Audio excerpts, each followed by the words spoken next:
What's your role in the group? So in the group, I was helping to code, and I was also making sure our group stayed on task. I helped give my input on the mock-ups and the design of the app, as well as I came up with the app idea. I contributed to the research and development of our app. I conducted usability testing that helped us notice critical bugs early on. My role in the group was I was basically the designer of the group and making the mock-ups, the wireframe ideas, and the idea for the whole layout of the app. My role in this group was to be the main Android coder, and basically me and Ethan would split off the tasks and we would both work together collaboratively making this app.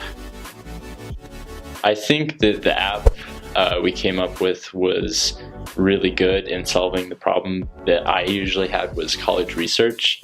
And so I figured this would be a really good app for people to use, in the sense that doing research is really difficult, and this simplifies things. The inspiration for creating our app was that as juniors were in the planning stages of applying for colleges, we wanted to make sure that students in our position had a wide variety of options to choose from. The first step we had to do for our app was to make up the overall idea. In this case, it's CollegeKnowledge. And then we moved on to the next phase, which was making the designs, which includes the mock-ups and the wireframes. We basically just had to decide how we wanted our app to look like. And then the final stage was, doing coding, and that's what we're still on right now. The future of this app could go anywhere. If we win the competition, then the future of the app could be very good. If we don't, then it's an idea of whether we're going to continue publishing the app or not. So it's sort of an idea of if we win or not.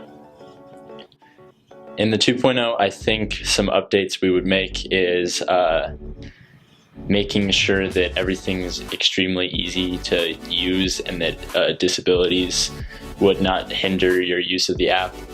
I think we would also add more colleges and other things that allow more usability. I think this project was very fun because I got to learn a new coding language, which is Android in this case. I was planning on learning that later on in the year, but because of this project I got to learn it sooner. And I think working together as a group just brought about more teamwork and collaboration with my friends.